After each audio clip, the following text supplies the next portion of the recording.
future is now. Hi, everyone. Cheryl here. Welcome to my next podcast episode. I want to talk today about something that's been in the business media that I have been following, and I believe in this. I actually talked about it decades ago when I wrote my book, How to Keep the Generations Happy in the Workplace, in 2010. And that was the concept of people weren't going to be retiring as planned. They were going to be refiring. And what I mean by refiring is that they, rather than retire the way their parents did, which was, in the traditionalist generation, they retired and then they, went and golfed or had some sort of, life of leisure after retiring. Those days have not been true for most people. Nowadays, the Zoomers, the baby boomers who refuse to age, first of all, they're healthier than their parents were. They also have extended longevity. They also have a lot of knowledge that they have gained over 30 plus years of experience. And so with the workers market and the shortage of finding good workers, a lot of companies are having to get creative in how they fill those skills gaps and those needs for knowledge transfer, for mentoring, for guiding, and also for project-based work to get completed. So enter the concept of returnship. Returnship is different than an internship in that returnship applies specifically to people who've worked in a certain organization or an industry. They've retired traditionally, but then they come back to share their knowledge through either timeline projects, 3 months, 6 months, a year, or because the knowledge that they left with, there's still a gap within the organization. So organizations are hiring them back for knowledge transfer projects specifically, or they're having them come back to support a team because of maternity leave, paternity leave, all sorts of different reasons. But returnship is a solution to some of the challenges we're having in the workers market.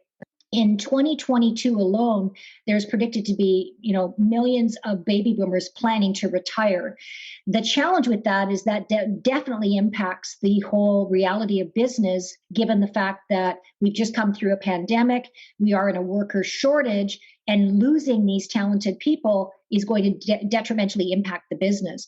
Now, in some cases in the business, there are people who clearly are ready for retirement. In other words, they are burned out. They don't have really much to give. They don't have any more gas in the engine. And so they are truly planning to retire, and they've got that traditional mindset of retirement.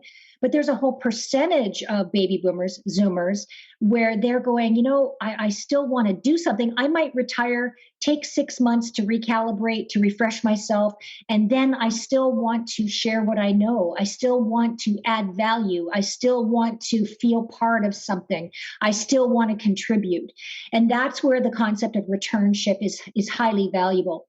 It solves the workers' market crisis in a number of ways. Number one, what it does is rather than look at hiring people traditionally to fill full-time jobs, what it does is it allows you to set those jobs up as contract, as freelance, as other things than that traditional work setup. Also, what it does is it allows us to have more freedom in strategically strategizing how work is going to get done, where it's going to get done, who it's going to be done by, and also whether it's contract, full-time, part-time, and all of those other factors.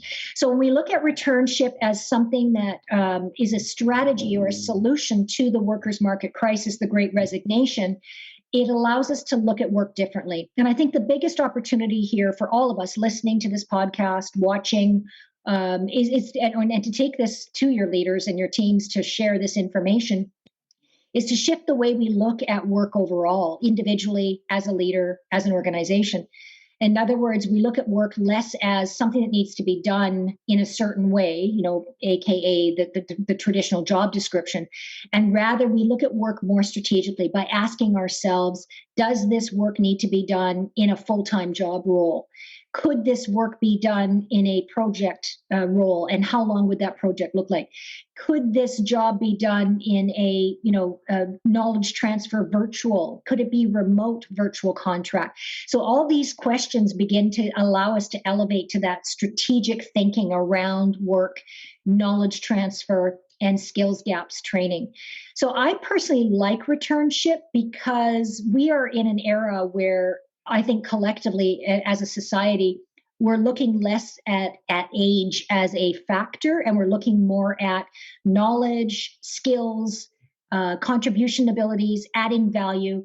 It's not about ageism. So even when we talk about the generations, it's not about putting people in the boxes of a generation.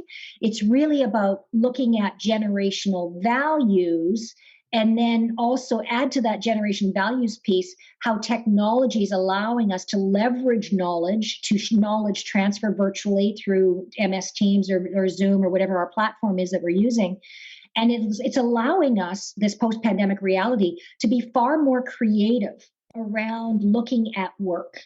And by looking at work in this new way, it actually lines up with the social trend of people wanting to have a life first. And again, the life first desire is happening across all generations. It used to be primarily Gen Y, millennials, Gen Zs, who wanted that life first, work second. But the pandemic accelerated everybody's examination of what does work mean in my life? How much is enough? How much money is enough money? How much do I want to work? How do I want to work? What are my strengths? How can I best contribute? So I think overall, returnship is in alignment with the social trends we've been seeing over the past few years.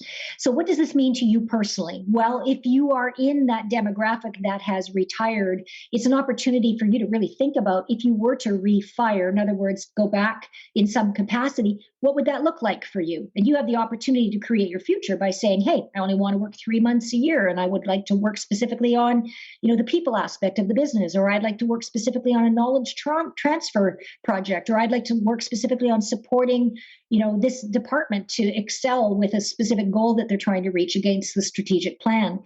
If you're of any other generation, millennial, Gen X, whatever your generation is, and regardless of your role, and you find that there's too much work and you guys need help, then think of returnship as a possible solution. In other words, you're overwhelmed in your department because of something going on. Who could you have do a returnship for a specific period of time? So I think there's an opportunity here to open our minds to, any age means possibilities of any kind, that we can create our future in a much more creative solutions way rather than trying to apply, traditional solutions to the existing great resignation and workers' market dilemma that we are in. So I hope that's giving you some food for thought. If you want more information, go ahead and Google returnship. It's something that was in Bloomberg and Business Week, and it's been in the business media, as I said, for a little while now. But honestly, as I said at the beginning of this podcast, I wrote about this, that boomers would not be retiring the way their parents did. And I wrote about that in 2010. And the reason I could see the trend then was you could see the statistics from Ray Kurzweil and Peter Diamandis and all these futurists around longevity extension. And then also the baby boomers are the product of the 60s, which was all about community and collaboration and environment. And we put all that together, and what we see is a social trend that was shaping us towards baby boomers, Zoomers, looking at work in a very new and different way. And then what accelerated that was the millennials, the Gen X's, the Gen Z's, pushing on this whole perspective around work can be done in a much different way. And then add to that now in the last few years with the pandemic, and we could see that work could be done virtually, it could be done remotely. And now all of those things have collided to create this wonderful opportunity for us to reimagine work, to reimagine the way work is distributed, to reimagine aligning people to have work line up with them having a wonderful life at the same time. So lots to dissect here with this particular episode.